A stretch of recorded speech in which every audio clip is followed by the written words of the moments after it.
concernant l'autorité et, comment dirais-je, enfin, la droite la plus classique qui soit. Il a eu des ennuis avec le Vatican. Il a eu des ennuis avec le Vatican. Avec le Vatican, effectivement. Il a même été plus ou moins excommunié.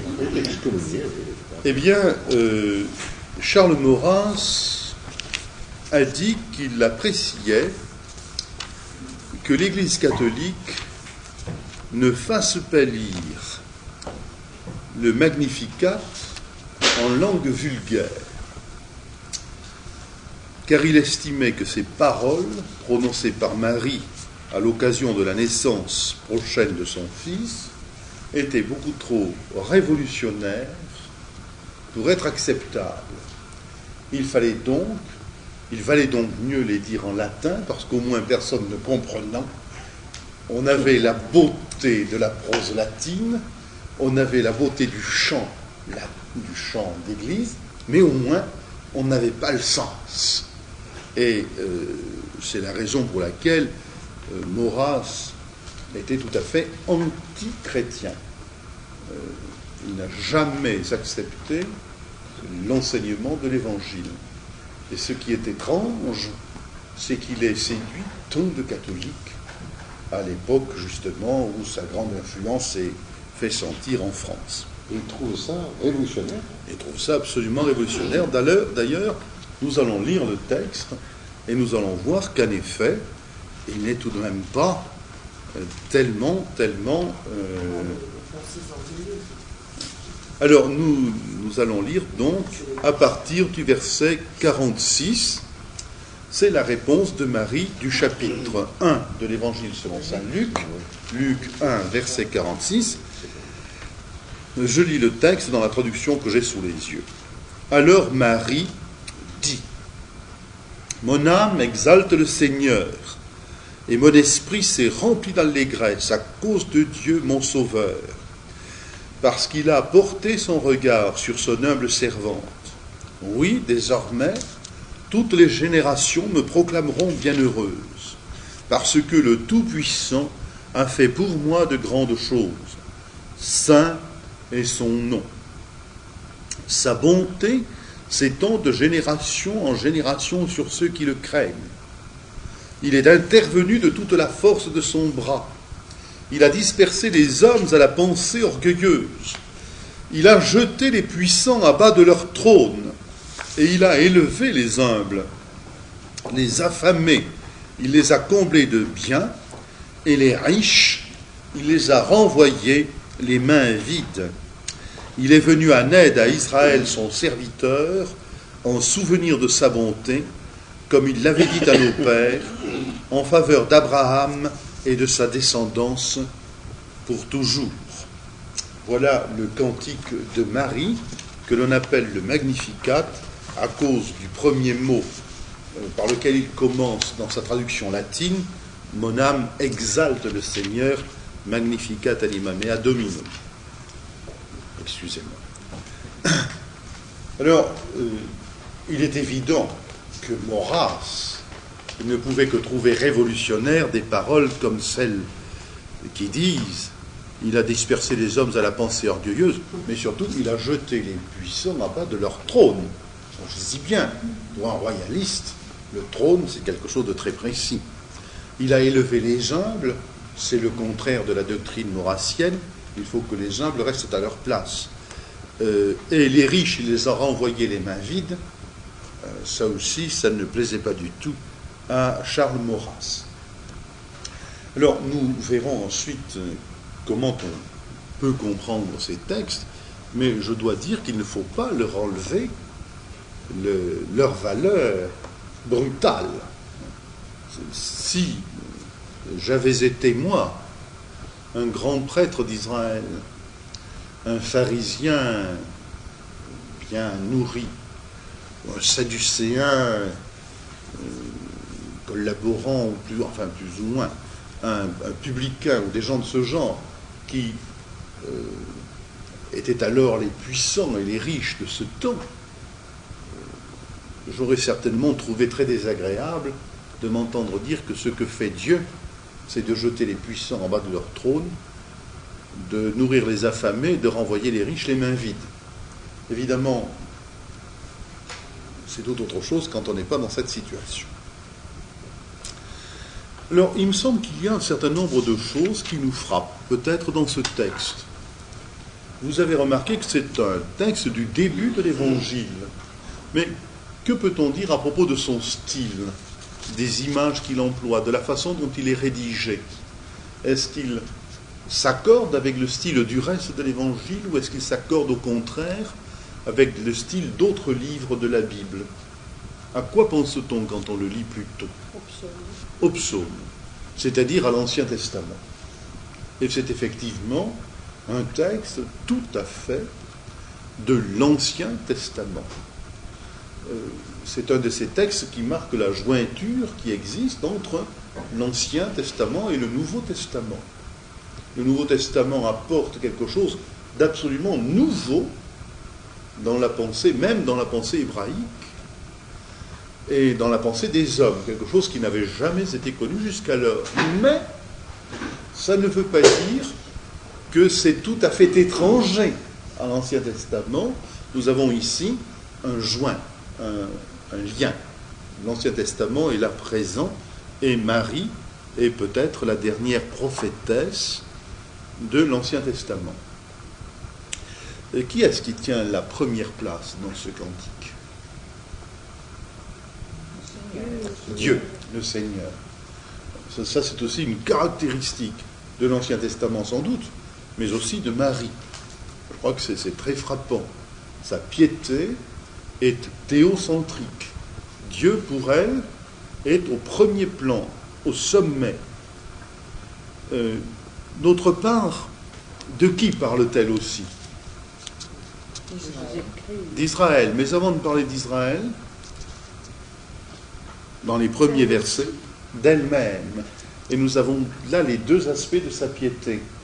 Une piété personnelle, elle est directement en relation avec Dieu. Il s'agit de sa propre vie. Mon esprit s'est rempli d'allégresse.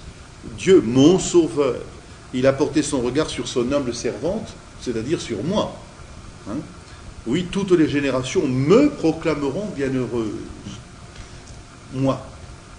Comment dirais-je, la contemplation de Dieu, la reconnaissance du fait que la première place appartient à Dieu ne tue pas la personnalité. Au contraire. Et si nous avions le temps un jour, nous pourrions faire une étude sur l'idée suivante, à savoir que c'est la Bible qui crée la personnalité humaine. En dehors de la Bible, la personnalité humaine n'a jamais existé et elle a toujours tendance à être niée. Aucune des religions qui ont existé en dehors de la Bible n'ont vraiment mis à la première place la personne humaine. L'homme est une personne parce qu'il est l'image de Dieu. Et à partir du moment où on nie cela, on finit par détruire l'homme comme personne humaine. Enfin, ce n'est pas notre étude de ce soir. Mais la présence de la personne, de la personnalité, ne signifie pas un individualisme qui rejetterait les autres. Au contraire, elle est inclusion, elle est intégration au peuple de Dieu, Israël. Ici apparaît moi, Israël, Dieu. Une espèce de triangle dont Dieu est le sommet, et avec des interrelations constantes et complètes, Dieu et moi et Dieu, Dieu et Israël, Israël et Dieu, moi dans Israël, Israël avec moi. Je crois que c'est comme cela. Et nous avons là aussi un exemple de piété qui pourrait être bon pour nous, je crois. Assez souvent, nous allons vers une piété trop individualiste, je ne dis pas personnelle. Je crois qu'il faut faire la différence entre personnel et individualiste. Individualiste, c'est un excès, on se retranche, on garde pour soi, c'est un égoïsme. Non. Et puis, il faut noter aussi, à la fin, la mention de qui d'autre? Il y a tout à fait Abraham. Alors vous voyez, nous trouvons ici la grande promesse qui a été faite à Abraham, et ce que voit Marie, c'est l'accomplissement de cette promesse. Autrement dit, ce dont il est question ici, c'est de l'histoire. Si l'histoire a un sens, et elle en a un, c'est parce que Dieu intervient. C'est pas parce que c'est une mécanique montée à l'avance et qui se déroulerait d'elle-même, ou ce n'est pas non plus parce que les hommes lui donnent un sens. Si l'histoire n'a pas de sens, les hommes ne peuvent pas lui en donner. C'est parce que Dieu intervient dans l'histoire pour accomplir ce qu'il a promis. Et cela ne peut se passer que dans l'histoire.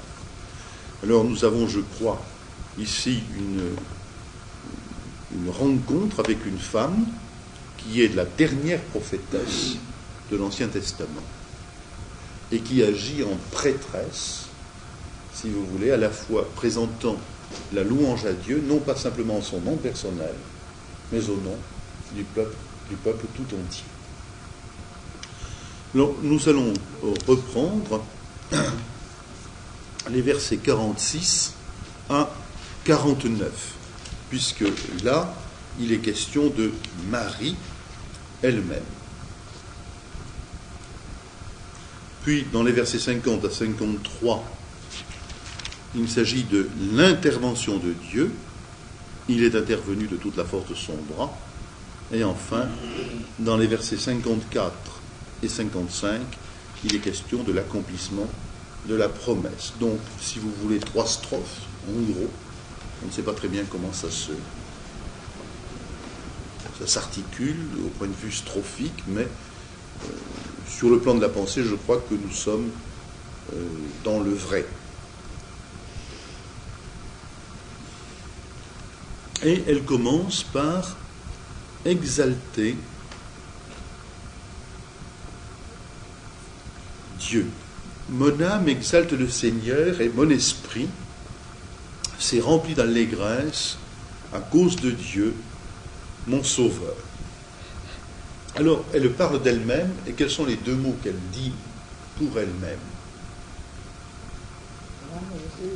Mon âme et mon esprit. Est-ce qu'elle dit 2 choses distinctes? Certainement pas. Est-ce qu'elle dit autre chose que moi? Qu'elle dise mon âme ou mon esprit, elle dit je. Voilà. Parler d'âme ou parler d'esprit dans la Bible, ce n'est pas parler de quelque chose qu'on pourrait en quelque sorte découper. Alors, on pourrait mettre le corps d'un côté, puis l'âme au-dessus du corps, et puis l'esprit au-dessus de l'âme, par exemple, et faire en quelque sorte 3 morceaux qui auraient des relations très difficiles à définir. Pour la pensée hébraïque, alors, et Marie est tout à fait dans la pensée hébraïque, dans la pensée de l'Ancien Testament, l'homme est une unité. Et seulement on peut le voir de plusieurs points de vue. On peut le voir du point de vue de la chair, c'est-à-dire de sa fragilité. On peut le voir du point de vue de l'âme ou de l'esprit, mais c'est toujours lui tout entier qui est visé. Jamais il n'y a de division. Il y a distinction, mais il n'y a pas division. Et on ne peut pas ici faire de différence entre mon âme et mon esprit. C'est une façon de dire moi, ma personne. La personne en tant qu'elle est consciente, en tant qu'elle connaît, en tant qu'elle reconnaît Dieu. Alors, ça, elle parle d'elle, donc, et puis, qu'est-ce qu'elle fait? Elle exalte le Seigneur, et elle est remplie d'allégresse au sujet de Dieu, mon Sauveur. Alors, comment appelle-t-elle Dieu? Seigneur et Sauveur. Seigneur et Sauveur. Ces 2 noms sont donnés à qui dans le reste du Nouveau Testament? À Jésus-Christ. À Jésus-Christ, constamment. Or, ici, à qui s'adresse-t-elle? À Dieu le Père. Et elle parle exactement avec la piété de l'Ancien Testament. Dans l'Ancien Testament, Dieu est le Seigneur.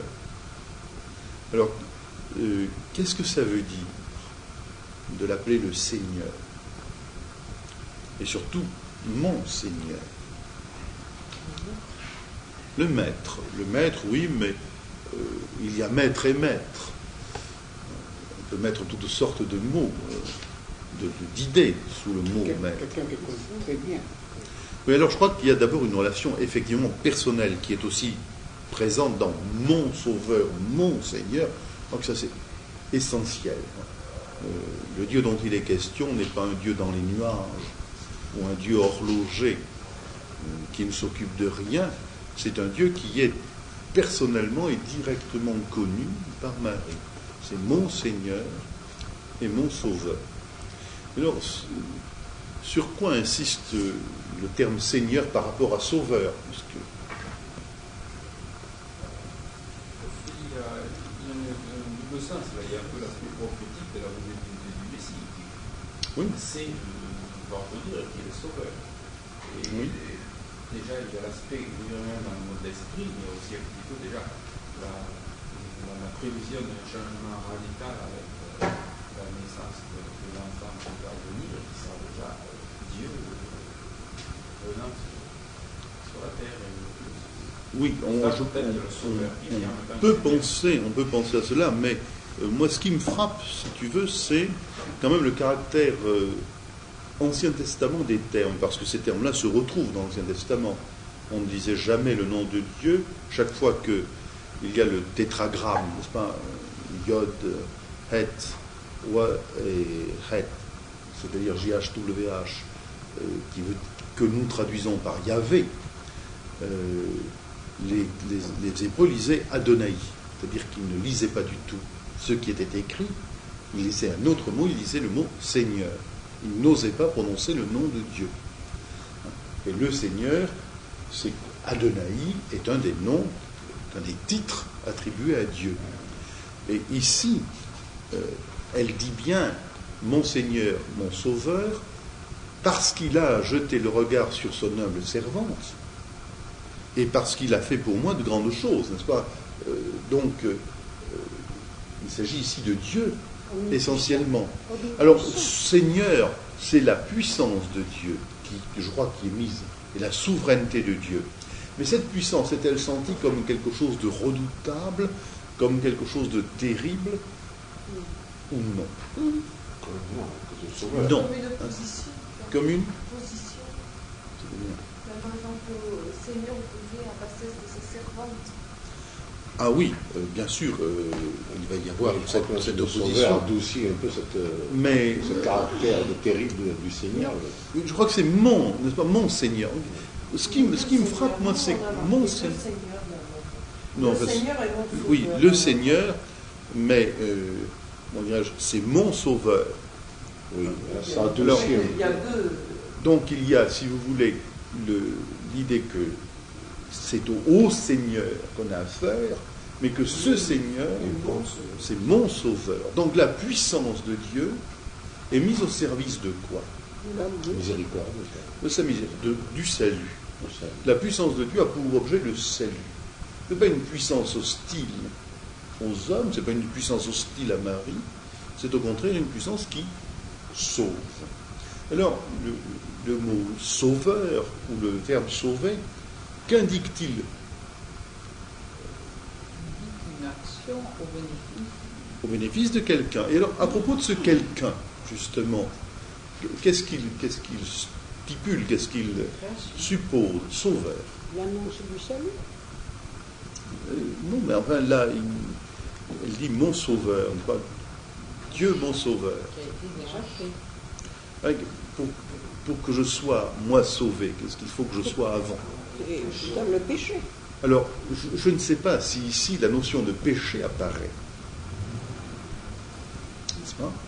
Parce que ce qu'elle dit ensuite, c'est l'humilité de la servante, la bassesse de la servante. Bassesse, ça serait plutôt du péché. Pas forcément. Non, c'est la bassesse, c'est l'humilité. Hein, c'est l'humilité. C'est la bassesse au sens de l'humilité. Ce n'est pas du tout la bassesse au sens de quelque chose de bas, de mesquin, de vilain, n'est-ce pas? Non, pas du tout.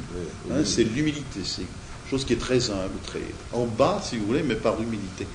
Je ne crois pas que Marie, ici, ait le sentiment du péché, mais peut-être d'autre chose, de sa fragilité, de sa faiblesse, de son impuissance. Toute la faiblesse. Je crois que ce qui frappe ici, c'est le fait que ce Dieu, qui est le Seigneur, vient auprès de ceux qui sont humbles. Or, nous allons retrouver cette idée. Qu'est-ce que c'est, ceux qui sont humbles? Comment sont-ils par rapport aux autres personnes? Effacé. Effacés. Et on pourrait même aller plus loin. Écrasés. Si quelqu'un qui est en bas n'est pas en haut. Et le haut et le bas sont toujours en opposition dans ce texte. Eh bien, celui qui est en bas, qui est écrasé, il n'est pas comme celui qui est en haut. Celui qui est en haut n'a pas du tout le sentiment qu'il a besoin d'être sauvé. Il est sûr de lui. Il est sûr de sa force. Il est au-dessus des autres. Il les écrase. Mais celui qui est en dessous, il a le sentiment qu'il a besoin du Sauveur. Et je crois que ce qui est frappant ici, c'est la présence d'un Dieu qui s'approche amicalement de quelqu'un qui a véritablement besoin de lui. Marie ne se présente pas ici comme quelqu'un de supérieur, comme quelqu'un d'au-dessus des autres. Elle pourrait le faire d'abord parce qu'elle descend d'une antique et glorieuse famille. Elle descend de la famille de David. Ça ne lui sert à rien, elle ne s'en targue pas. Elle pourrait le faire aussi parce qu'elle vient d'être l'objet d'une grâce extraordinaire de Dieu qu'Élisabeth vient de lui rappeler. Elle lui a dit, toi qui as reçu la grâce de Dieu. Nous l'avons vu l'autre jour. Elle pourrait s'en vanter même, puisqu'elle en a conscience. Toutes les générations me diront bienheureuse. Voilà ce qu'elle dit, n'est-ce pas? Or, ce qu'elle ressent, ce n'est pas cela, c'est son humilité, sa bassesse. Elle était quelqu'un que personne ne regardait. Elle était quelqu'un à qui personne ne s'intéressait. Alors, je crois que Dieu est sauveur en ce sens qu'il s'intéresse à ceux à qui personne ne s'intéresse. Et je crois que c'est là quelque chose d'important. Parce que à notre époque, on parle beaucoup de gens qui sont humiliés, aliénés, écrasés, etc. Mais il faut être très attentif aux réactions et aux informations qui viennent à ce sujet. On s'aperçoit qu'elles sont toujours dans le même sens. Et qu'en réalité, il y a toujours plus humiliés, plus pauvres, plus aliénés que les gens dont on parle. Car il y a des tas de gens qui sont dans la même situation, ou dans des situations pires, et dont on ne parle jamais.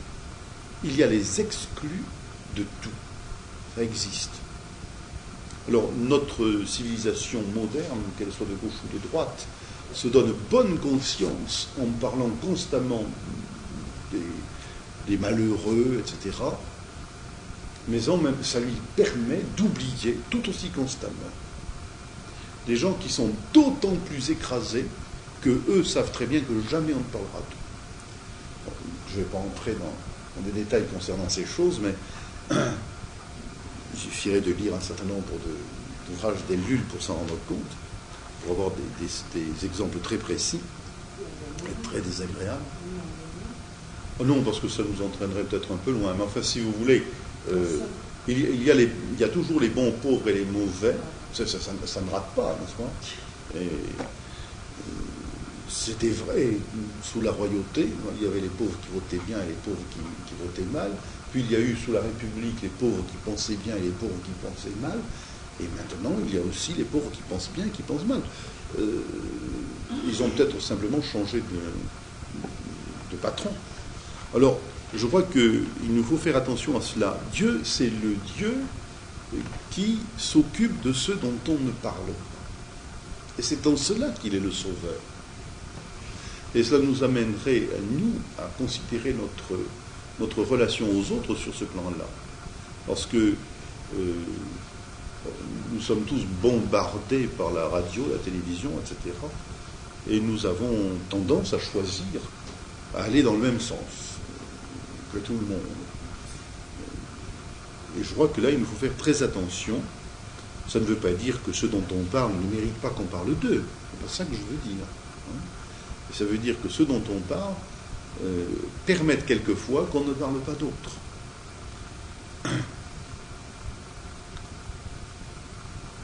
Alors, je pense que nous avons là cette idée, n'est-ce pas, que le Seigneur est le Sauveur, et du coup, nous avons deux choses qui arrivent en même temps. D'une part, mon âme exalte le Seigneur, c'est-à-dire qu'elle perçoit sa grandeur. On perçoit la grandeur de Dieu quand il sauve. C'est une thèse, ça, très Nouveau Testament, mais qui se trouve déjà dans l'Ancien Testament. La grandeur de Dieu, elle est dans le salut. Et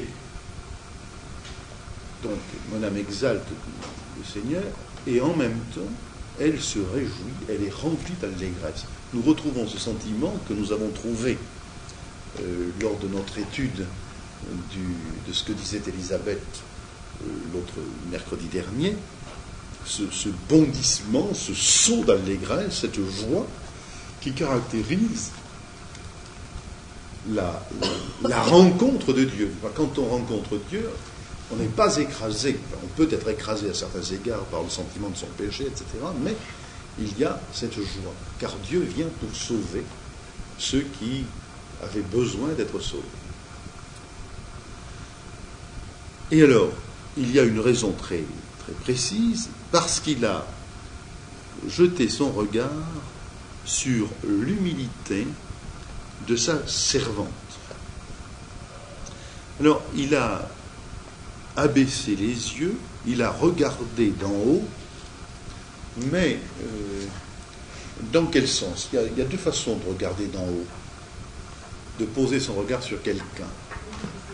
Oui, regarder de haut. Alors ça, ce n'est certainement pas le sens qui est là. Mais Dieu a posé son regard sur.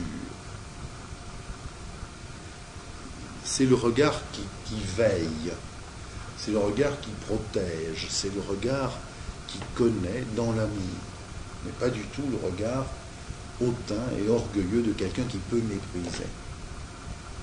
Et il a jeté le regard sur quoi ? Sur l'humilité de sa servante. Est-ce que cette humilité de sa servante conférait à celle-ci un droit au regard de Dieu ? Est-ce que c'est indiqué dans le texte ? Non. Ce qui est indiqué dans le texte, c'est l'acte de Dieu, et qui apparaît comme une initiative prise librement par Dieu. Dieu l'a voulu ainsi. La bassesse de la servante n'est pas quelque chose qui peut intéresser en principe le maître. Car de deux choses l'une, ou bien c'est son devoir d'être en bas, ou bien c'est son démérite qui fait qu'elle est en bas. Dans les deux cas, un maître en tant que maître ne s'en préoccupe pas. Mais justement, Dieu n'est pas un maître en tant que maître. Il ne regarde pas les hommes comme des pions dont il peut se débarrasser quand ils ont servi, qu'il peut faire jouer puis liquider. Il a jeté son regard sur la bassesse de sa servante. La bassesse indique l'humilité, et le mot servante, qu'est-ce que ça indique ? Service. Oui, bien sûr, mais... Soumission. Oh, j'aimerais quelque chose de mieux que cela. Quel est le fond, mais quel est le fondement ? Ce qu'il y a derrière.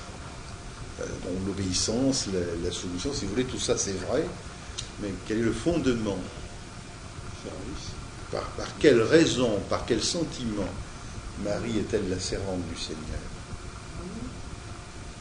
Par l'amour peut-être, certainement, mais je pense par la foi.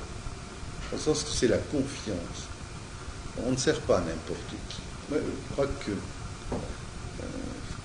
Je crois que c'est important de voir aussi cela. Il ne s'agit pas d'un service qui est un esclavage, quoique le mot employé soit celui de l'esclave, n'est-ce pas? Mais Le texte peut-être exagéré par le mot de la forme. Je pense que l'hymne de la forme. ah, mais c'est exactement. D'ailleurs, même ce caractère de l'abaissement des puissants, de l'élévation de l'homme, tout ça, en réalité, je crois plus d'avoir une portée sociale, comme c'est une portée spirituelle dans le domaine de la foi. Tous les gens sont au même niveau dans ce domaine. Je crois que c'est cela.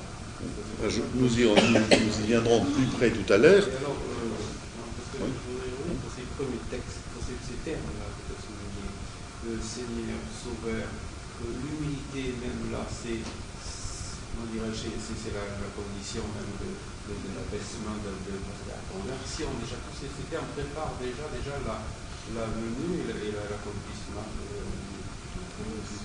Jésus tel qu'il est. Je crois que ça, tous les termes déjà, viennent de la sens. D'accord, mais d'accord, je crois que c'est intéressant de les voir aussi par rapport à Marie elle-même, dans ce qu'elle est en ce moment, dans ce qu'elle vit en ce moment, dans l'expérience qu'elle est en train de faire. Mais ça a été introduit, ça me dit, par bienheureuse elle qui a cru. Oui. Et Marie. Oui, oui. Alors nous avons justement parlé de cela l'autre fois, n'est-ce pas? Et il faut aller plus loin, alors en arrière, n'est-ce pas? Quand Marie dit cela, elle sait que l'enfant qu'elle porte est l'enfant unique, celui dont Dieu est le Père. D'une manière que moi je ne l'ai pas expliqué naturellement parce que personne ne l'a expliqué, mais qui est quand même à mes yeux une évidence. Ce qui me frappe ici, c'est cette attitude de foi. Quand elle a dit, elle reprend ici les termes qu'elle employait un peu plus haut, quand l'ange lui a dit voici, et tu auras un enfant, le Saint-Esprit te couvrira de son ombre, et sa puissance viendra sur toi, etc. C'est pourquoi ce qui naîtra de toi sera appelé Saint, Fils de Dieu. Et voici Élisabeth, ta parente, elle-même se trouve aussi enceinte d'un enfant, et celui-ci,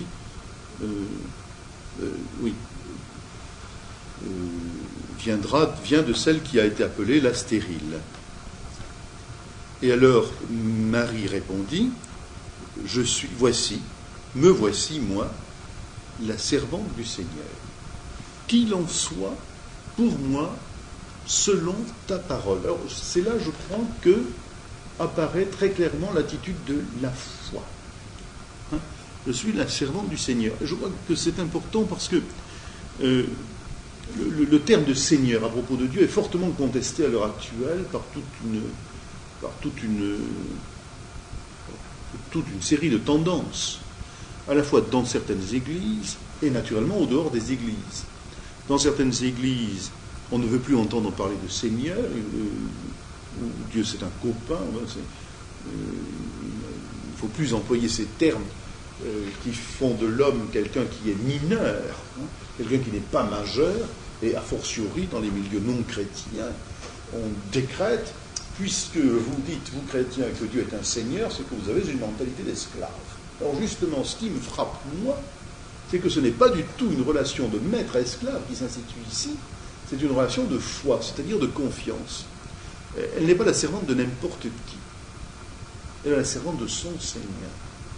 Elle est la servante de son Sauveur. Et c'est cela la foi. Ce n'est pas quelque chose qui est accordé n'importe comment à n'importe qui. Ce n'est pas la stupidité du vil bétail qui obéit à la voix de quelqu'un et qui l'enverra aussi bien à l'abattoir. Ce n'est pas la stupidité des masses ou des foules subjuguées par le verbe fascinant d'un tribun et puis qui vont faire n'importe quoi. Non, c'est une relation beaucoup plus profonde que cela. Et cette foi est fondée sur une parole. Me voici, moi, la servante du Seigneur, qu'il en soit fait selon ta parole, car ta parole, c'est la parole de Dieu. C'est-à-dire une parole qui est vraie, qui est fidèle et qui est puissante. Je vois que c'est là ce qu'il faut voir. Et je ne dis pas du tout que ce que tu dis n'y est pas. Hein. Je suis tout à fait d'accord avec toi. Je pense que nous sommes sur un bon terrain quand même en disant ces choses. Et nous avons ensuite, alors je conclus si vous voulez, d'une part nous avons la liberté divine, il a jeté son regard sur moi. Mais d'autre part nous avons l'admirable réponse de Marie, la servante, moi sa servante. Et une relation qui est une relation d'amour réciproque. Non pas du tout la relation de maître-esclave. Quoique les mots employés soient les mots de l'esclavage et de la maîtrise. Hein? Je crois qu'il faut voir plus loin. Est-ce que vous croyez que dans certaines familles, il y a quelques années, la servante, quand elle était vraiment bien traitée, ne se considérait pas comme de la famille? Je crois qu'elle était considérée comme de la famille dans certains cas. Et elle se considérait même comme de la famille. Mais bien sûr. Les enfants, les petits-enfants. Ce qui est le plus important, c'est de dire qu'elle était considérée comme de la famille parce que non seulement elle se considérait elle-même comme elle pouvait se tromper, non, mais là, elle était vraiment considérée comme de la famille. On ne faisait pas de différence. Dans certains cas, ça s'est trouvé. Maintenant, là encore, faisons attention parce que quand on parle de la relation entre l'homme et Dieu, on est toujours obligé d'employer des mots que nous employons pour les relations interhumaines. Mais si nous les employons exactement dans le même sens que pour les relations interhumaines, alors nous nous trompons, inévitablement, parce qu'on ne peut pas. C'est notre difficulté pour parler de Dieu. Nous parlons de Dieu avec des mots qui parlent des hommes, en réalité. Même quand je dis le mot Dieu, je dis un mot qui a désigné, pour des tas d'hommes, tout autre chose que Dieu. Alors nous sommes toujours obligés de dire attention, de faire attention nous-mêmes. Même la relation dans laquelle une servante était considérée comme de la famille n'allait jamais aussi loin que la relation qui existe entre Marie et Dieu, ou entre le chrétien et Dieu. Ça ne va jamais aussi loin. Et c'est tout autre chose. Ce sont des images, ça nous permet de comprendre, d'approcher, mais ça ne nous donne jamais le sens dans son intégrité, dans sa totalité. Et puis, elle ajoute, toutes les générations me diront bienheureuse. Alors, ce bienheureuse, bienheureuse toi qui as cru, n'est-ce pas ? C'est la foi. C'est ça. Et c'est le bienheureux qu'envoie Jésus dans les béatitudes. Nous nous rappelons, et en particulier, il y a bienheureux les humbles, hein, etc. Alors, nous sommes exactement dans la même atmosphère. C'est dans ce sens que nous sommes ici à la charnière des deux testaments, n'est-ce pas ? À la charnière des deux révélations complémentaires. Elles me diront bienheureuses, c'est-à-dire que les générations sont appelées à reconnaître, comme tu viens de le dire, la foi, et à croire elles-mêmes, et à reconnaître que la foi, c'est le vrai bonheur. Alors, nous avions dit justement la dernière fois à propos de ce bienheureuse, celle qui a cru, que ce bonheur n'était pas ce que les hommes entendaient par le bonheur, puisque le bonheur de Marie va être fort entrecoupé d'épreuves. Elle va être obligée de fuir, elle va être obligée de se cacher, elle va être obligée d'aller à Bethléem, puis en Égypte. Vous savez dans quelles conditions est né l'enfant Jésus. Puis, au bout d'un certain temps, elle verra cet enfant qu'elle a élevé, qui est devenu un homme, l'a quitté pour accomplir un ministère extrêmement dangereux, pendant lequel elle verra la haine des hommes se lever contre lui. Cette foi ne sera plus la même en ce moment. Certainement, elle aura de grandes épreuves, même dans le domaine de la foi. Hein. Je crois que c'est une évidence. Et c'est ce qui fait qu'elle est tellement humaine, tellement vraie. Et elle ne verra pas du tout son fils monter vers les sommets auxquels elle s'attendait, mais elle le verra monter vers Golgotha et la croix. Et elle assistera à la croix. Et pas jusqu'à la fin, car le spectacle est insoutenable. Et Jésus dit à Jean, voici ta mère, et à sa mère, voici ton fils. Et Jean l'amena chez lui. C'est-à-dire qu'il y a un crèvement de cœur, si vous voulez, qui est extraordinaire. Mais alors, elle est bien heureuse parce qu'elle a pu. Et toutes les générations après, une fois les choses accomplies, quand on voit les choses comme elles sont et non plus comme on les voit au moment où elles se déroulent, où il n'y a pas la perspective, alors on peut la dire bienheureuse. Il y a ce désordre qui se dit la chose encore, ce changement radical. Oui, et alors justement, maintenant, il y a un petit problème qui se pose. Nous faisons partie des générations en question. Et est-ce que nous disons bienheureuse Marie? Non, parce qu'on a une réaction contre le catholicisme et une sorte de culte à Marie, plus ou moins avouée. Je crois que voilà. Je crois que là nous sommes en plein dans un problème qui est très important. Nous sommes. Ils font quelque chose de bien reconnaissant Marie, ils exagèrent. Oui. Il est certain. Alors, il est certain qu'il y a une exagération catholique. Il est certain aussi qu'il y a une exagération en sens contraire chez les protestants, les évangéliques en général, et nous-mêmes, peut-être. Alors, il faut bien comprendre en quoi consiste le fait qu'elle est bienheureuse. Il est dans cette foi qui lui a permis de dire oui à l'action la plus, je vais dire, extravagante qui lui était proposée. Car extravaguer, c'est aller en dehors des chemins battus. Alors, au sens vrai du terme, elle est vraiment allée en dehors de tous les sentiers battus.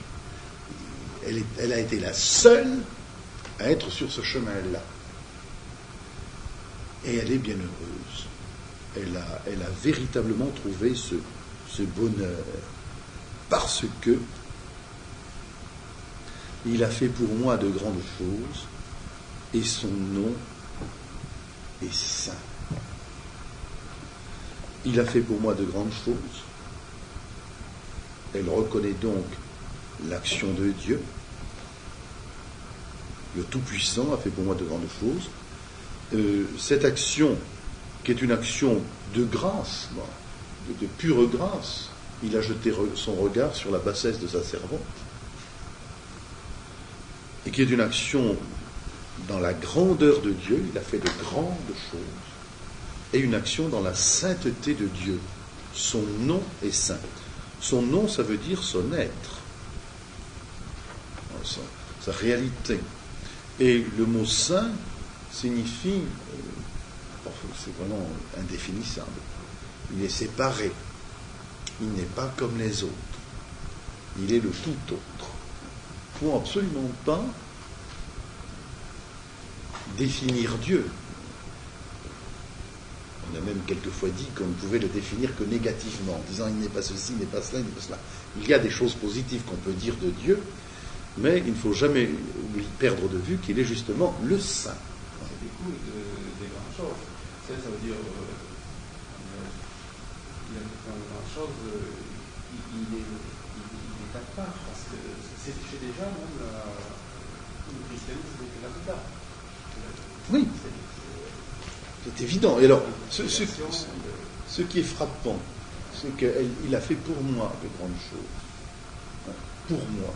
Ça va déboucher sur Israël, ça va déboucher sur le salut des nations. Ces grandes choses qui ont été faites pour elle, et qui obligatoirement passaient par elle, car elle est là, elle aussi, elle est une charnière, un point, un élément essentiel de l'œuvre de Dieu.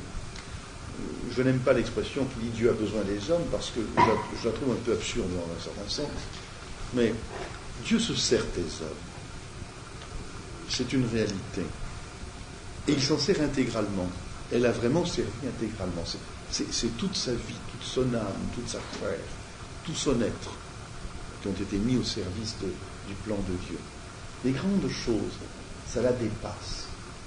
Ce n'est pas simplement le miracle en lui-même qui est une grande chose.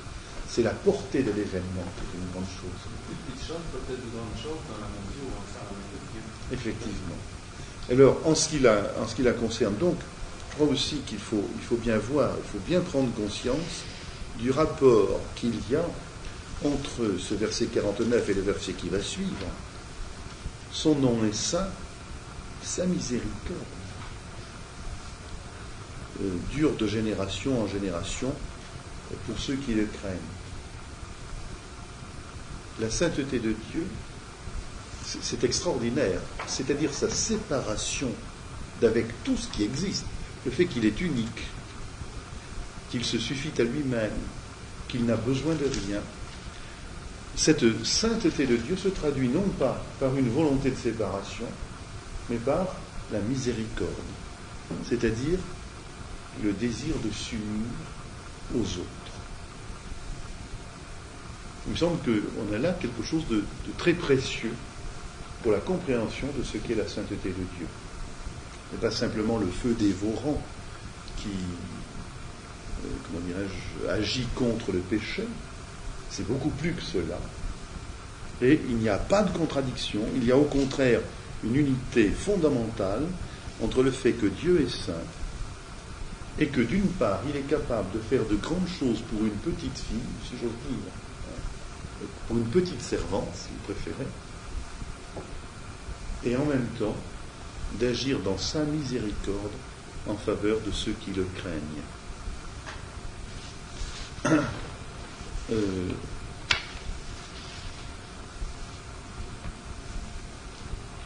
Je ne sais pas si nous avons le temps de continuer beaucoup.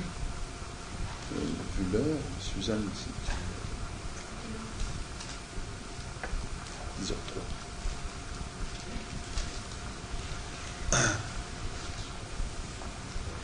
Et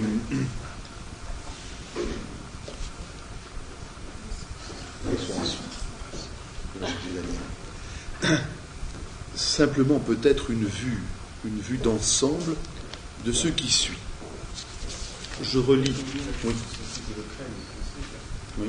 Cette espèce de crainte, c'est en même temps aussi une espèce d'humilité, la crainte, c'est la repentance, dans le repentir, ça peut être déjà aussi, là aussi, ce terme. Oui. C'est même signification, peut-être voir que oui, dans l'Ancien Testament, mais là aussi, on retrouve en prémonition tous les thèmes. C'est certain, dans la mesure même où l'Ancien Testament contient en quelque sorte en germe le nouveau, et où en ce moment nous sommes en train de voir le germe éclore. Ce qu'on pourrait peut-être apercevoir dans ce verset 50, c'est d'abord le principe même de l'action de Dieu. Pour des gens qui ne méritent pas la bonté, des gens dont on aurait pitié. C'est ça l'idée qui est derrière. Des gens qui ne sont pas à notre niveau, qui sont inférieurs. Mais, alors justement, c'est une bonté généreuse, c'est même tout le paternalisme mesquin ou roublard dont on parle quelquefois. C'est une bonté généreuse, c'est une bonté qui se donne. Dieu ne peut pas donner sans se donner. Nous, les hommes, nous pouvons donner sans rien donner. Ce qui est formidable, c'est là. Vous voyez par exemple l'institution merveilleuse, à mon avis, de la sécurité sociale. Je dis que c'est une institution merveilleuse, c'est une grande nouveauté, une grande chose, c'est très utile, mais ça finit par supprimer les rapports entre les hommes. La sécurité sociale est une solidarité dans laquelle plus personne ne se sent solidaire de personne. Puisqu'on finit par réclamer de plus en plus de choses, pas toujours tort, c'est pas ça que je veux dire, mais sans sentir du tout qu'il pourrait y avoir des sacrifices là derrière. Et surtout sans vouloir, finalement, personne ne voudrait consentir devant le sacrifice. Ni ceux qui sont en haut, ni ceux qui sont en bas. Or, la solidarité, au sens vrai du terme, si j'ai bien compris ce que la solidarité, c'est le sentiment qui me pousserait, le cas échéant, à me sacrifier moi pour quelqu'un d'autre. C'est l'altruisme, ça. Si vous voulez. C'est la solidarité, c'est La une forme. solidarité qu'on fait dans la sécurité sociale, c'est quelque chose d'obligatoire, Oui, reconnu nécessaire par tous. C'est ce que je viens de C'est dire. pas un altruisme, c'est un altruisme Non, forcé. mais alors justement, ça n'est pas du tout de l'altruisme, ça supprime, ça peut très bien supprimer tout sentiment de relation humaine. Ça devient une affaire de caisse, de sous, de bureau et d'administration. C'est ce qu'on appelle la relation longue qui tue les relations humaines, interhumaines. On en a ajouté d'autres parce que les gens ne pourraient pas se servir, certaines personnes ne pourraient pas obtenir des subsides de la sécurité si on ne les aidait pas, s'ils ne savent pas lire, s'ils ne savent pas. Oui, mais alors ça donc c'est on pas. est bien obligé Si vous quand voulez. même qu'il y ait des relations humaines, elles doivent Oui, s'ajouter. oui, on est obligé. On est obligé. Mais alors justement, ce qui est frappant dans le terme qui est employé là, c'est qu'il indique quelque chose d'absolument gratuit. Ce n'est pas du tout quelque chose qui est dû, ce n'est pas du tout quelque chose qui est obligatoire, ce n'est pas du tout quelque chose qui est nécessaire. Le sentiment que Dieu a pour les hommes est quelque chose dont il pourrait se passer, est quelque chose auquel les hommes n'ont pas droit, est quelque chose que les hommes ne peuvent pas réclamer, est quelque chose qui est une générosité absolue, une gratuité absolue. Et il est évident que la sécurité sociale, par exemple, s'occupera de moi, mais à condition que je verse ce que je dois verser, tandis que Dieu s'occupe des hommes sans que eux aient eu à verser quoi que ce soit, car ils n'ont rien eu à verser et ils ne pouvaient pas en plus verser. Alors, c'est même de ceux qui ne demandent rien. Bien sûr.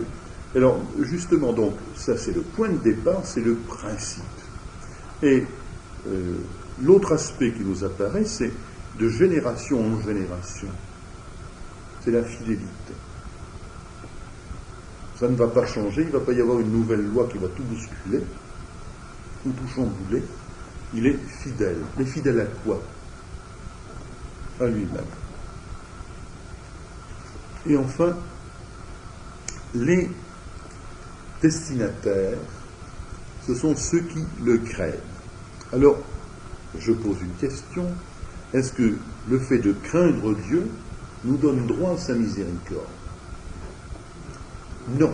Sans ça, ce ne serait plus de la miséricorde. Enfin, si c'était quelque chose à quoi nous aurions droit, ce ne serait plus cette miséricorde gratuite et généreuse qui est celle de Dieu. Maintenant, que signifie le verbe craindre?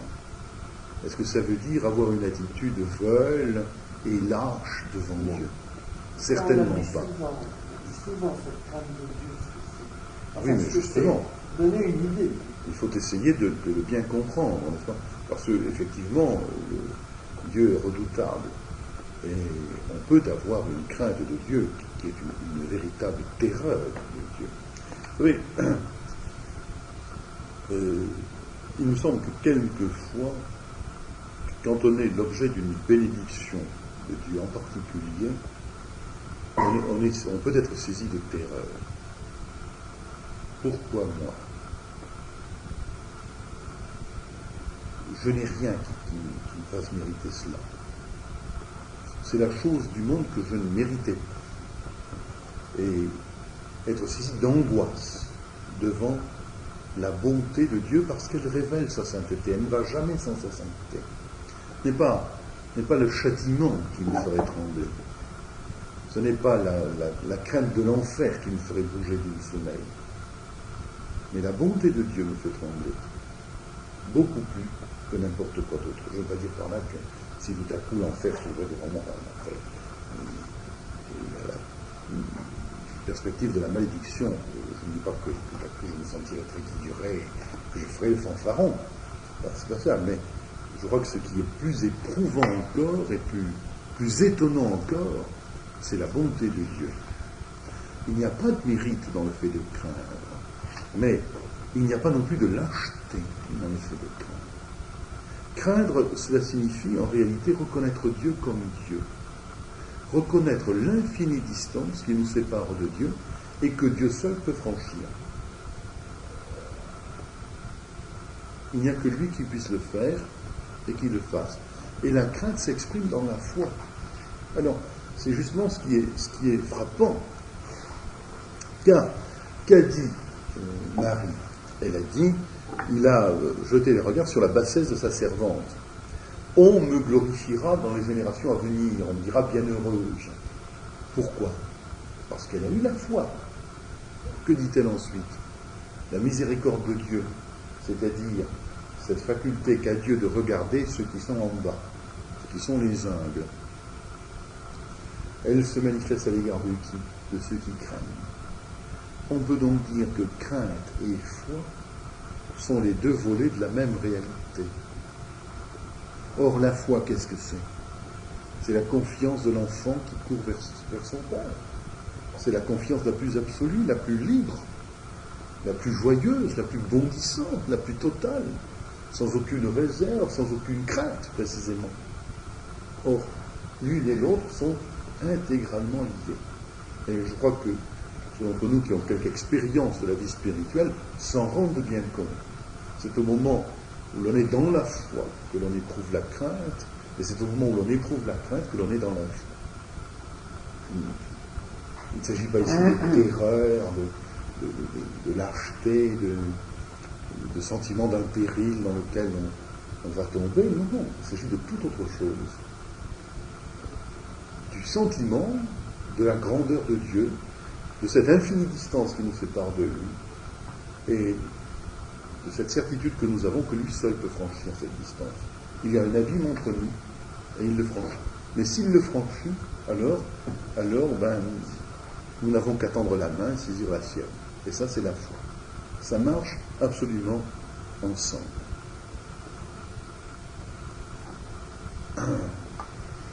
Et nous allons terminer par le verset suivant, simplement. Il est intervenu de toute la force de son bras. Il a dispersé les hommes à la pensée orgueilleuse. On pourrait dire que la première partie de ce verset, c'est le titre,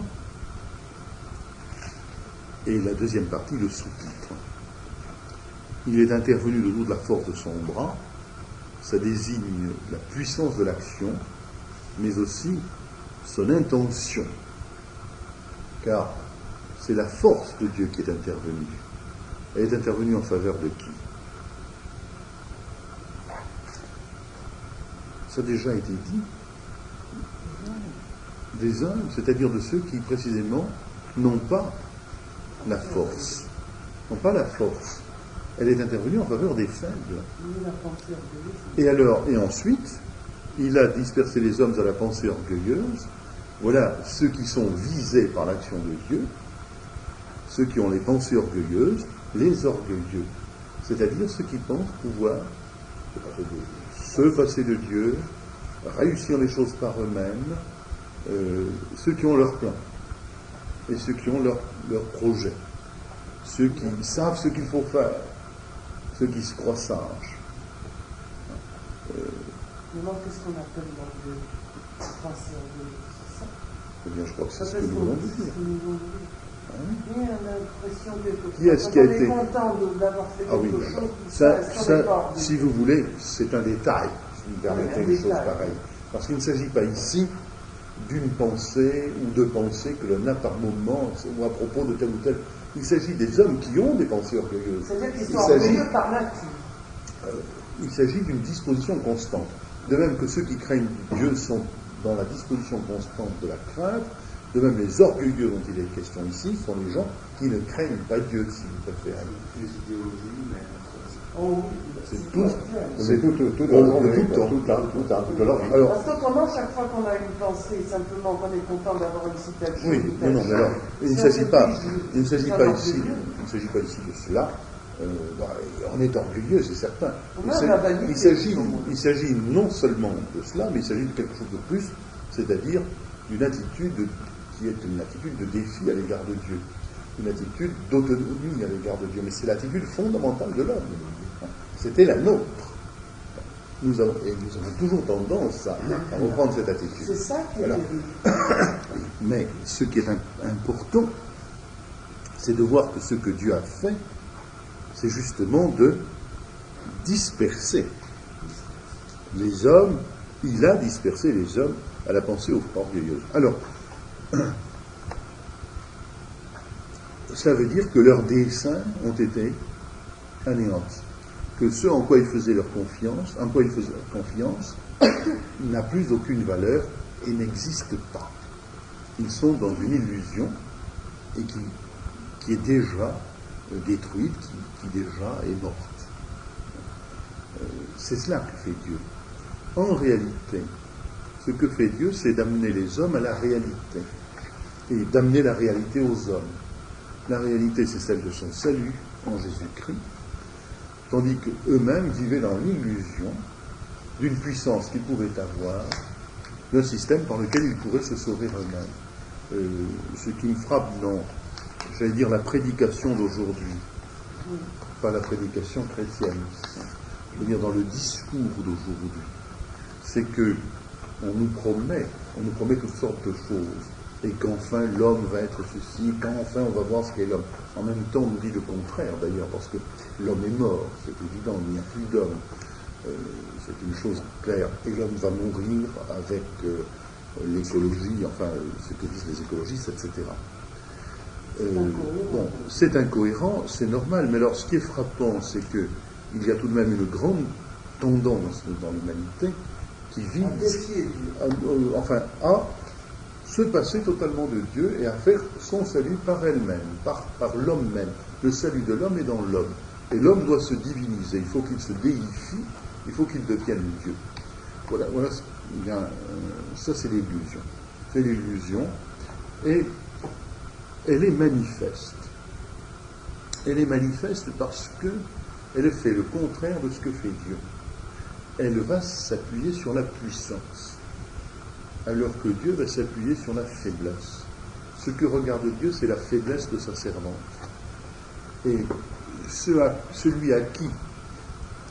à qui il va livrer le salut de l'humanité, car pendant 9 mois, d'une part, et pendant, mettons, une trentaine d'années par la suite, Marie va être celle qui veille sur celui qui apporte le salut des hommes.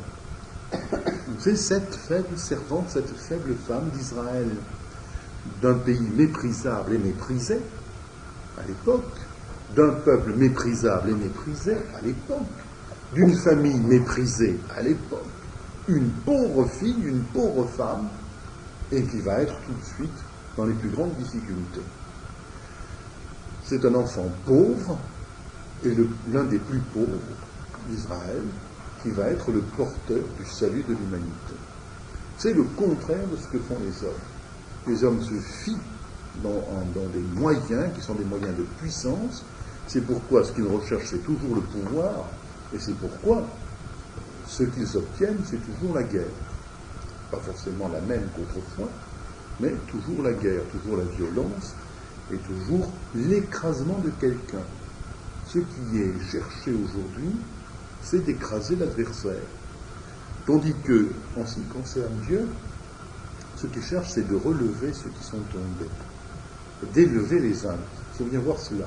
Alors, naturellement, ça passe par la dissipation des illusions des orgueilleux.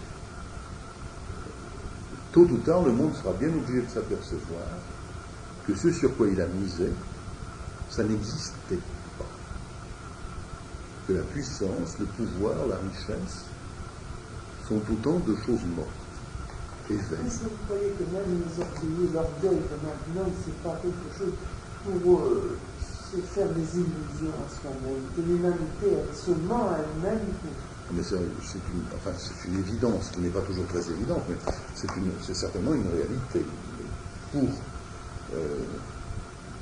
Il faut vouloir se mentir à soi-même, et il faut effectivement se mentir à soi-même. Mais vous savez, la Bible nous montre que l'homme se ment constamment à lui-même. Et nous sommes mentis à nous-mêmes, nous sommes capables de nous mentir encore à nous-mêmes. Il y a des chrétiens qui se sont mentis, qui se mentent à eux-mêmes. Si vous voulez, un des gros problèmes de la communication de l'évangile aux hommes vient de ce qu'il y a eu des églises et des chrétiens qui se sont constamment mentis à eux-mêmes et qui ont fait de l'évangile autre chose que ce qu'il était. Quand par exemple l'Église catholique s'est unie au pouvoir à partir de Constantin, etc., qu'elle a créé un monde chrétien, elle s'est menti à elle-même. Elle s'est donné des raisons pour faire quelque chose qui en réalité n'était pas à faire. Et alors, bon, c'est facile d'accuser les autres. Il serait intéressant de nous demander nous-mêmes si nous ne nous mentons pas quelquefois nous-mêmes. Mais ça, c'est une question un peu personnelle, d'une part, peut-être aussi collective. Nous aurons certainement l'occasion d'y venir ou d'y revenir. Enfin, pour l'instant, je crois que nous pouvons en rester sur cette vision d'un Dieu qui agit par des moyens qui ne sont pas les moyens des hommes, parce que justement, il est le Dieu vrai. Il est le Dieu de la réalité, et non pas le Dieu de l'illusion et du mensonge. Les hommes sont dans l'illusion, et c'est pourquoi ils se perdent. Mais c'est la miséricorde de Dieu qui peut seule apporter le salut. Écoutez maintenant la deuxième conférence d'André Loverini sur le Magnificat. Cette conférence fait suite à celle que vous venez d'entendre. Elle a été prononcée le 4 janvier 1978. Etc., etc. Donc toutes ces actions que nous retrouvons au verset 48 du chapitre 1er de Luc, et ensuite au verset 51 à 54, apparaissent comme des actions qui ont eu lieu une fois pour toutes et à un moment précis du passé. Alors je demande à quel moment s'est produite cette série d'actions. Notre frère M. Sauvant a dit autrefois dans l'Ancien Testament, mais ce n'est pas vrai pour la première de ces actions. Il a regardé la bassesse de sa servante. C'est récent. Or, de quoi parle effectivement Marie dans tout ce psaume ou dans tout ce cantique? De quel événement? De la conception de Jésus-Christ, de la naissance de Jésus qui se prépare. Et je crois, et à la fin, elle parle justement de la promesse faite à Abraham.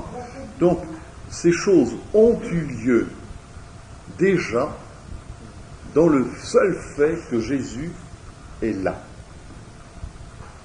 Je crois qu'il nous faut voir ici des passés d'anticipation, si je puis dire.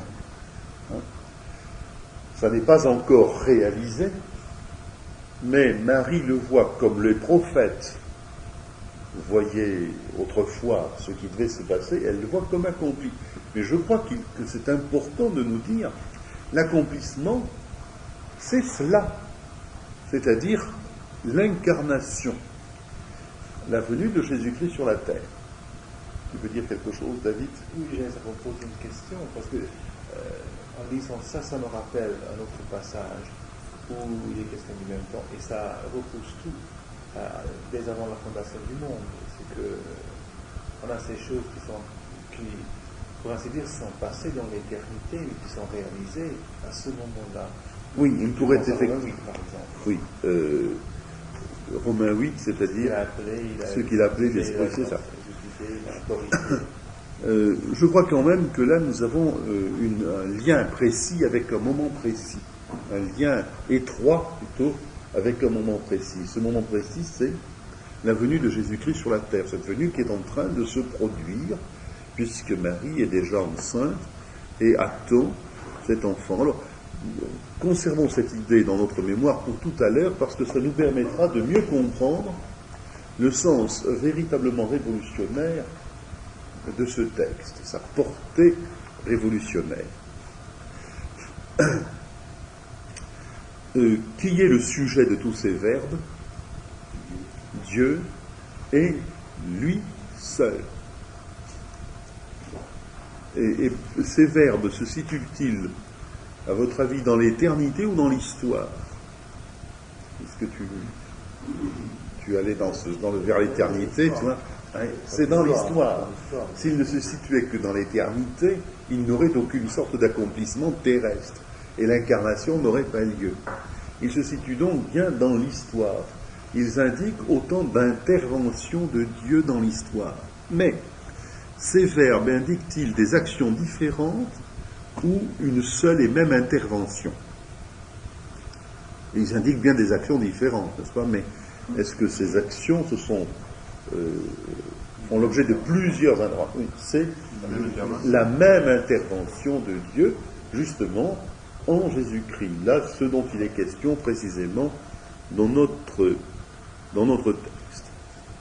Pour revenir sur ce que Oui. dit tout à l'heure, avec leur, parce que dans les passages de l'Ancien Testament, c'est dit dans le futur. Ah oui, c'est à quoi tu pensais tout à l'heure. Oui. Donc c'est véritablement dans le temps et à ce moment-là. Alors, on peut voir un rapport entre le verset 50 et la fin du verset 54 et le verset 55. Sa bonté s'étend de génération en génération sur ceux qui le craignent. Et puis, début du verset 54, mais nous le laissons tomber pour l'instant. Il est venu en aide à Israël, son serviteur. Alors, je lis la fin. En souvenir de sa bonté, comme il l'avait dit à nos pères, en faveur d'Abraham et de sa descendance, pour toujours. Alors, le rapprochement, je crois qu'il est évident. Il y a un rapprochement de mots. Quels sont les mots qui reviennent? Miséricorde ou bonté, n'est-ce pas? C'est le même. Alors, vous voyez, on a une espèce de cercle qui se fait. Et puis, deux idées, pas les mêmes mots, mais des idées, de génération en génération, et Abraham et sa descendance pour toujours. Je crois que nous avons là le principe même de l'action de Dieu. Et alors, le principe est appliqué à quelle personne? Sa bonté s'étend de génération en génération. Sur qui? Sur ceux. Alors, deux réponses à la fois. D'une part, ceux qui le craignent, et d'autre part, Israël, c'est-à-dire Abraham et sa descendance. Est-ce que ce sont les mêmes ou des gens différents? C'est les mêmes par l'intermédiaire du Christ. C'est les mêmes. C'est les mêmes. Mais alors, je crois que c'est intéressant parce que ça nous montre deux points de vue, deux perspectives différentes. Ceux qui les craignent d'un côté, et Abraham et sa descendance. En vertu de quoi Dieu manifeste-t-il sa bonté à l'égard d'Abraham et de sa descendance? À toujours. Oui, j'ai entendu. En vertu de sa promesse. Ce qui exclut donc de l'idée de ceux qui le craignent, quelle idée particulière? D'une dette, oui, c'est du mérite. Et quel rapprochement peut-on faire entre ceux qui le craignent et l'attitude d'Abraham? Vous savez que cette idée de craindre Dieu est une des idées les plus essentielles, non seulement de l'Ancien Testament, mais du Nouveau. Mais alors, c'est le Père des croyants. Alors, mais craindre Dieu, est-ce que vous avez le sentiment qu'Abraham, devant Dieu, avait, si vous me permettez ce mot, la trouille? Pas du tout. On a même, pour moi, une liberté dans cette fameuse prière d'intercession en faveur de Sodome et de Gomorrhe. On a vraiment l'impression d'une liberté d'Abraham devant Dieu. Il descend aussi bas qu'il peut descendre, n'est-ce pas? Et s'il y en a que 10, etc. Pourtant, est-ce qu'on ne peut pas dire qu'il craignait Dieu? Comment s'est manifestée la crainte de Dieu chez Abraham? L'obéissance. Le fait qu'il a cru à la parole nue de Dieu. Dieu lui a dit, va-t'en. Et il est parti. C'est cela la crainte dont il est question dans la Bible. Non pas la frousse, non pas la terreur, non pas la peur du châtiment, de l'enfer, ou de je ne sais quoi de ce genre, ou la peur de la foudre, ou de l'orage, ou la peur superstitieuse, sous quelque forme qu'elle soit. Mais cette attitude qui est celle d'Abraham, qui reconnaît la parole de Dieu comme parole de Dieu, et par conséquent ne se rebelle pas contre, mais la respecte et par conséquent obéit. Alors, d'une part, donc, il y a la promesse de Dieu, l'initiative de Dieu, et d'autre part, il y a la réponse de la foi, la crainte. Et ce qui est intéressant, c'est que le terme qui dit « ceux qui le craignent » indique la durée, l'attitude permanente. Il ne s'agit pas d'une frousse momentanée, hein, comme ces gens qui ont peur tout à coup et qui invoquent Dieu à ce moment-là, il faut qu'il leur vienne en aide, et puis passer le danger, oublier le saint, n'est-ce pas, disait-on, comme ça, à peu près, autrefois. Non, il s'agit d'une attitude générale. Est-ce qu'Abraham a manifesté cette attitude générale dans sa vie? Oui, d'une manière à peu près constante. Donc je dis à peu près constante parce que je voudrais aussi dire qu'il s'agit de l'attitude générale, mais pas forcément de l'attitude de tous les instants, c'est-à-dire une attitude sans faille. Parce qu'une attitude sans faille et sans défaillance, ça n'existe pas. Abraham, à mon avis, est un des plus grands parmi les grands croyants, n'empêche qu'à certains moments, on se rend compte qu'il a craint un peu plus les hommes que Dieu. Hein? Et qu'il y a eu des attitudes un peu comme ceci ou comme cela dans sa vie, mais c'est la direction générale qui apparaît. Et c'est cela qui compte. Alors maintenant, si nous regardons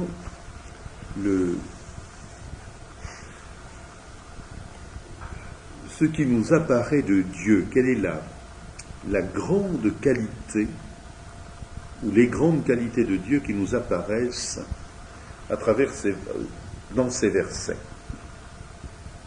En dehors de la bonté dont nous venons de parler, il y a certainement d'autres choses.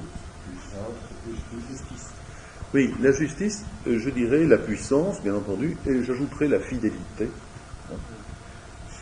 Et peut-être on pourrait commencer par la fidélité. À quoi Dieu est-il fidèle? À sa parole, à sa promesse. C'est-à-dire, finalement, à quoi est-il fidèle? À lui-même. Ce qui est caractéristique de Dieu, c'est qu'il est toujours le même. Donc c'est peut-être le caractère fondamental. Il n'y a pas de caprice chez lui, il n'y a pas de reniement chez lui, et il n'a pas lieu de se forcer pour cela. Et je crois que nous devons y faire attention parce que vous savez qu'à l'heure actuelle, la notion de fidélité est une des notions les plus combattues dans bien des milieux. On dit que c'est difficile, on dit que c'est impossible. Alors, ça n'est possible que quand on est authentiquement soi-même tout le temps. La vraie fidélité, c'est cela. Et beaucoup de gens ne sont pas authentiquement eux-mêmes. Je pense à André Gide, qui pensait que la fidélité consistait à rester fidèle à soi-même en changeant chaque fois l'objet de sa fidélité. Ce n'est pas Dieu qui agit comme ça.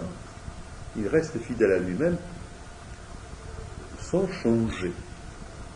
Il y a une fidélité qui est... Alors, ça mériterait d'être étudié, parce qu'est-ce que ça veut dire qu'il s'agit ici de se figer sur un passé qui est mort ou révolu? Eh bien, nous verrions que ça n'est pas du tout le cas. La fidélité de Dieu s'adapte sans cesse aux situations. C'est son dessein qui reste le même, son intention à l'égard des hommes. Et ce qui est formidable, c'est de voir qu'il est fidèle dans la bonté. Ça aussi, c'est quelque chose d'important. À l'heure actuelle, pour les hommes, la fidélité de Gide n'est qu'une fidélité à son égoïsme, si je puis dire. Je suis un peu méchant, mais c'est au fond ce que je pense. Tandis que la fidélité de Dieu n'est pas une fidélité à son égoïsme, c'est une fidélité à sa bonté. Dire que son dessein à l'égard des hommes ne changera jamais. Il faudrait me rapprocher ce verset de celui qu'il a proposé pour l'année. enseigner de sa bonté en faveur d'Abraham, sa descendance, génération en génération, et ainsi par sa bonté pour nous, il a voulu montrer dans le siècle à venir. La richesse de sa grâce. C'est certain que nous retrouvons le même thème.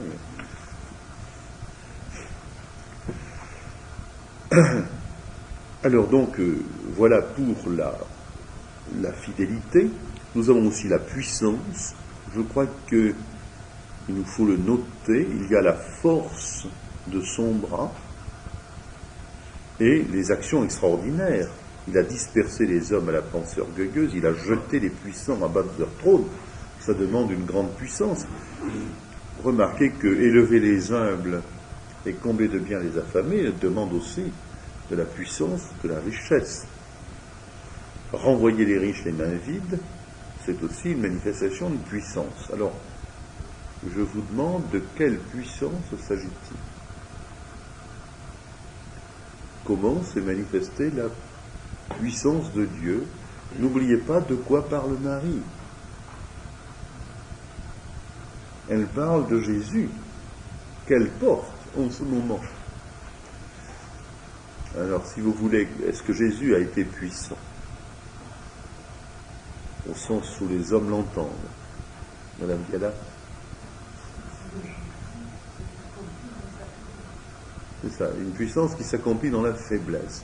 Et si nous pensons à ce qu'est Marie à ce moment-là, et à ce qu'est l'enfant qu'elle porte, nous voyons que c'est la faiblesse qui est puissance. Et pas du tout par l'éclat d'une action de tonnerre et de foudre que Dieu manifeste sa puissance, mais par cette faiblesse, par cette petitesse, par cette fragilité. Un bébé qui n'est pas encore né. Comme notre idée aussi qu'on peut dire non seulement lié au Christ, mais aussi lié dans le contexte à Israël. Les humbles, les faibles, ça peut représenter les gens aux mains vides, ça peut représenter le petit peuple d'Israël opposé à tout le monde du paganisme qui l'entourait. Oui, je crois que l'interprétation qui a été donnée par certains auteurs travaillent sans parler. Nous y reviendrons d'ailleurs tout à l'heure, puisque nous verrons ces termes d'un peu plus près. Je suis tout à fait d'accord avec cette idée. Donc, pour revenir à Dieu, n'est-ce pas, c'est donc sa bonté, sa fidélité, sa puissance que nous avons souligné. On n'avait pas dit autre chose. Ah oui, et alors la justice. Je crois qu'il ne faut pas l'oublier, car c'est l'évidence. Et c'est très important.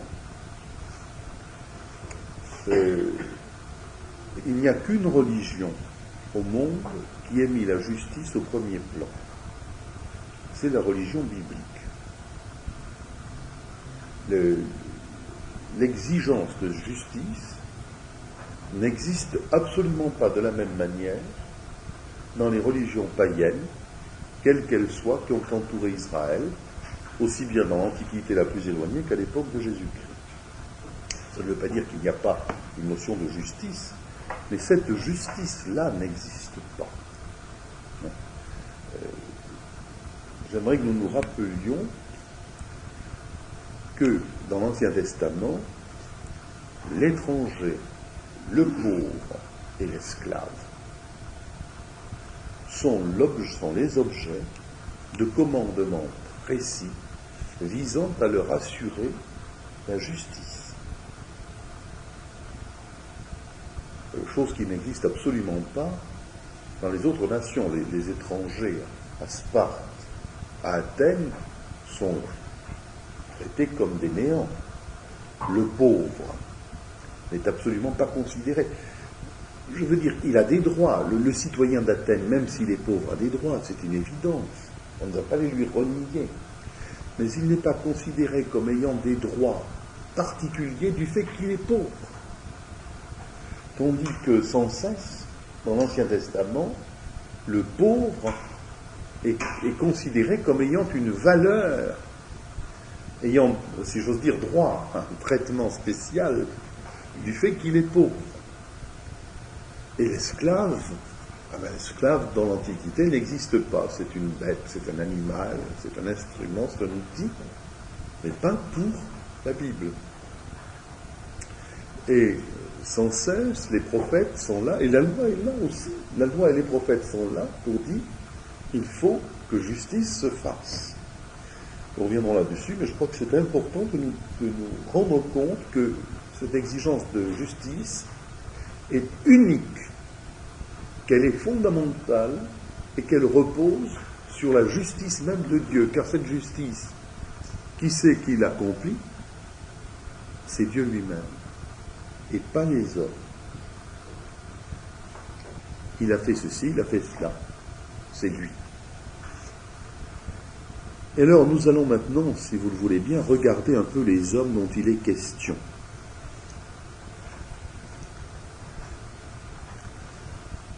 Il s'agit d'abord, on peut les classer en deux catégories tout à fait différentes, tout à fait opposées.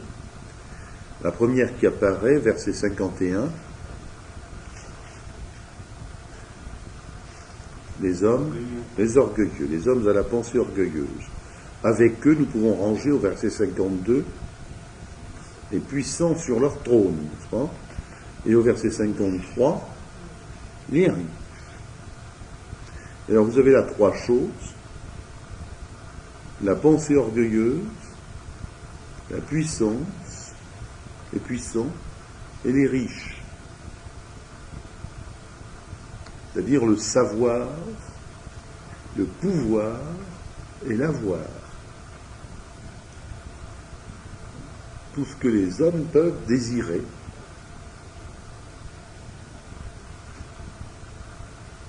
Et ce sont ces trois choses qui sont visées.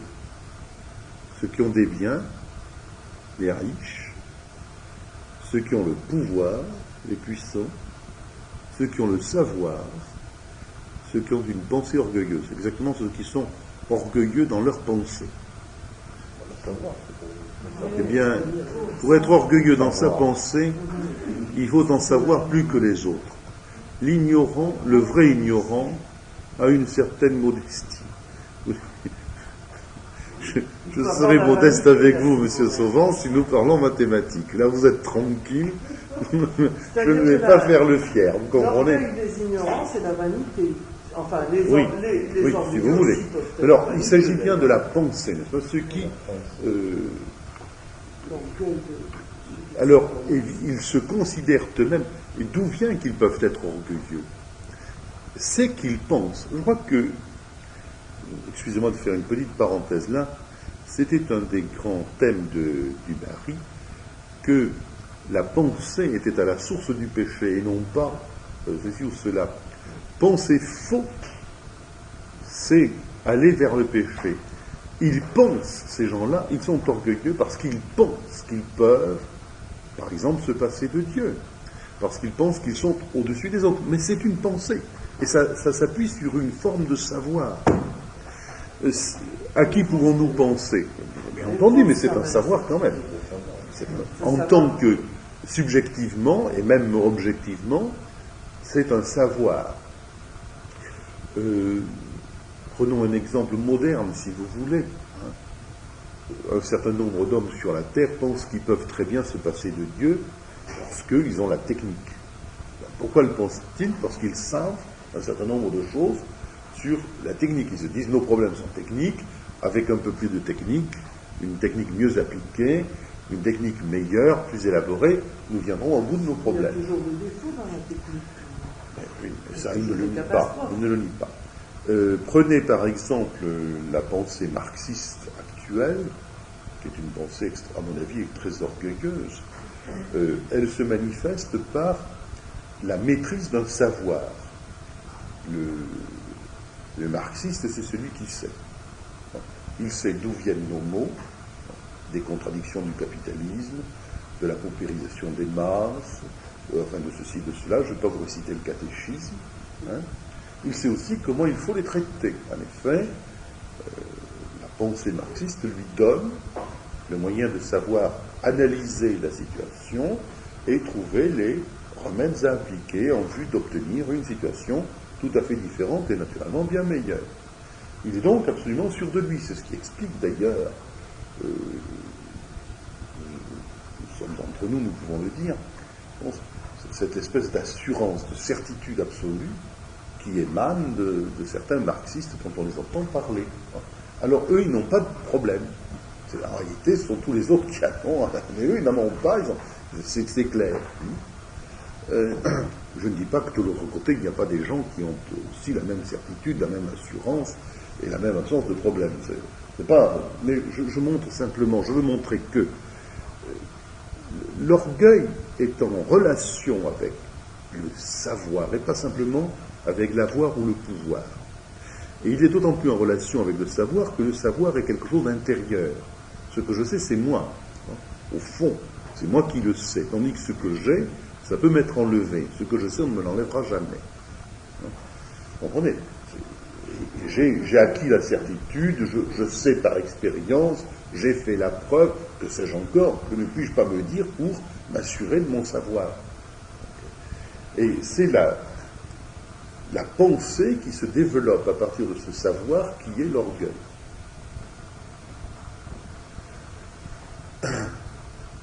Voilà. De conclure que la science mène à l'orgueil.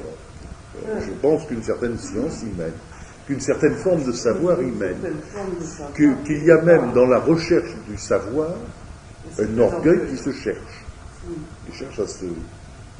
Alors, ce qui ne veut pas dire,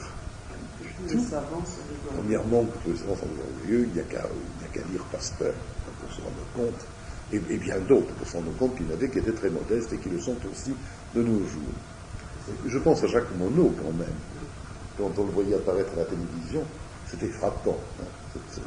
Il est très beau d'ailleurs, un très très beau visage, un regard, une intelligence remarquable, c'est vrai. Mais alors, une espèce d'orgueil qui lui faisait regarder comme nul et non avenu tout ce qui n'allait pas dans son sens. C'était absolument clair. Est-ce que vous ne pouvez pas aussi nous faire un peu plus absolu encore si dans les trois oppositions, je me demande si on ne peut pas placer un premier volet sur ce qui est du monde et un deuxième volet sur ce qui est de Dieu. Au niveau de la pensée orgueilleuse, c'est la pensée du monde qui est toujours exposée, et la vraie pensée, c'est la pensée qui est inspirée et qui vient de Dieu. Et dans le pouvoir, c'est le pouvoir de Dieu qui peut donner aux hommes, qui peut diriger, et le pouvoir des orgueilleux, des trolls qui s'opposent au pouvoir de Dieu. Et dans les avoirs, également, c'est les biens de ce monde qui on oppose aux biens spirituels, aux biens qui viennent de Dieu. J'essaie de voir ce balance dans ces deux, et j'y vois une importance pour la grande question que vous posez au sujet de ce texte, et que je vous pose depuis un moment, c'est voir à la fois l'importance de la portée sociale de cette opposition ou de la portée spirituelle. Je crois qu'il y a les deux à la fois. Mais cette opposition entre le monde et ce qui vient de Dieu permet de mieux saisir, de mieux analyser la portée spirituelle. En tout cas, sans vouloir pour cela vous dire. Je suis tout à fait d'accord et c'est tout à fait juste. Je crois que nous avons là une opposition tout à fait qui est dans le texte et qui est vraie. Maintenant, si nous allons un peu plus loin, si nous essayons comment dirais-je, d'identifier les gens dont il est question, je parle toujours du premier groupe, et songeons à l'état d'Israël à l'époque, ça nous aidera peut-être, ou à l'état du monde à l'époque. Alors, les hommes à la pensée orgueilleuse, qu'est-ce que ça peut être ?